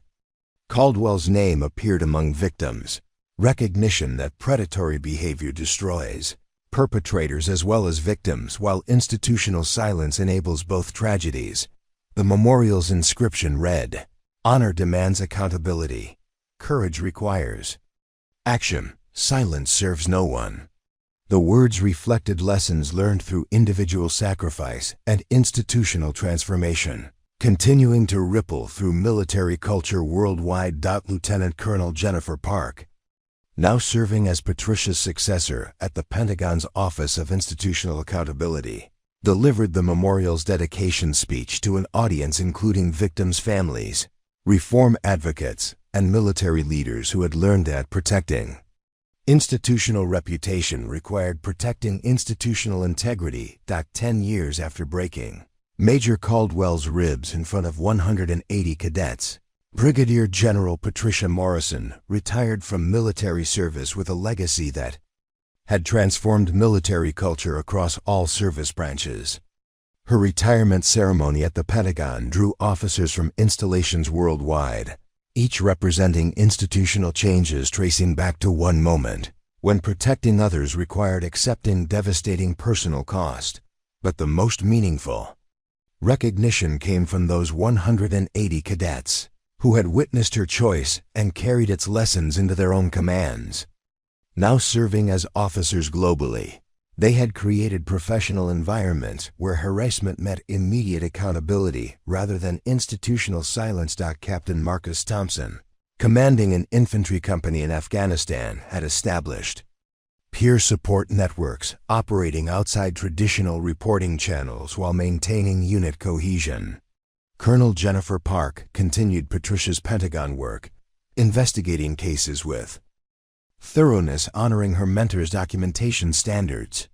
Major Lisa Rodriguez, serving in military intelligence, had created analytical frameworks identifying harassment patterns before they escalated to assault. Each carried forward the lesson that moral courage sometimes demanded destroying careers to save institutions, accepting personal sacrifice to protect principles transcending individual ambition. They had learned that leadership required standing in front of people when bullets started flying, even when those bullets came from institutional power structures, protecting predators while silencing victims. 15 years after the briefing room confrontation, General Jennifer Park stood before new cadets at the academy, where she had once witnessed moral courage in action. The briefing room had been renamed the Morrison Center for Leadership Excellence, its walls displaying photographs of officers who had sacrificed careers for principles while transforming military culture through individual action. Cadets, Park announced to young faces eager to serve their nation with honor, leadership is not about commanding from safety or protecting your career at others' expense. It's about standing between harm and those who cannot protect themselves, accepting consequences that may destroy your original plans while creating possibilities for others. The cadets took notes diligently, unaware they were learning lessons written in broken bones and institutional transformation, paid for through careers sacrificed and legacies built on understanding that sometimes violence was necessary to stop violence, that sometimes breaking silence required breaking more than words. 20 years after Major Patricia Morrison broke Major Richard Caldwell's ribs in front of 180 cadets, military culture had been transformed by institutional changes tracing back to one moment when moral courage collided with predatory power. Sexual harassment complaints were now investigated by independent units with authority to pursue charges regardless of rank or political connections. Witness protection programs prevented retaliation against those reporting inappropriate behavior. Congressional oversight ensured institutional accountability took precedence over reputation management. Most importantly, a new generation of military leaders had learned that courage was not about following orders blindly, but about refusing orders contradicting the oath to protect and defend. They had learned that institutional loyalty meant holding institutions accountable to their highest principles rather than protecting them from embarrassing truths. The story that began with violence in a briefing room had become legend, inspiring officers worldwide to choose difficult truth over comfortable lies, individual sacrifice over institutional complicity, and moral courage over career advancement. It was told in military academies and officer training schools, in Pentagon briefings and congressional hearings, wherever people gathered to discuss integrity's price in institutions designed to protect power. But perhaps the most important audience for Patricia Morrison's story remained those who needed to hear it most. Individuals facing impossible choices between personal safety and moral courage, between career advancement and institutional accountability, between silence and truth. For them, the lesson was simple and devastating. Sometimes breaking bones was the only way to break silence. Sometimes destroying careers was necessary to save institutions. Sometimes individual courage was required to achieve collective change. The story of Major Patricia Morrison, who broke Major Richard Caldwell's ribs in front of 180 cadets, became the story of how individual courage could transform institutional culture, how personal sacrifice could protect future generations, and how moral courage could achieve change that legislation and policy could never accomplish alone. It was a story written in broken bones and institutional transformation, paid for through careers sacrificed and legacies built on understanding. That silence was never neutral, that complicity was never innocent, and that courage was always contagious when displayed with conviction. The story required extensive research and countless hours to craft. If you enjoyed Patricia's journey and the lessons it teaches, please show your support by hitting the like button, subscribing to our channel, and sharing this story with others who might benefit from its message. Your engagement helps us continue bringing you these meaningful stories. New generations of military officers learned that leadership meant standing between harm and those who could not protect themselves, regardless of rank, regardless of cost, regardless of consequences that might destroy original plans, while creating possibilities for others. In the end, Patricia Morrison's legacy was not measured in the bones she broke or the career she sacrificed, but in the silence she shattered and the courage she inspired in countless others who faced their own impossible choices between safety and principle, between complicity and conviction, between silence and truth. Her story became proof that individual courage could reshape institutional culture, that personal sacrifice could protect future generations, and that sometimes, when all proper channels failed and institutional power protected predators while silencing victims, moral courage demanded accepting consequences that would transform not just individual lives, but the very nature of service itself.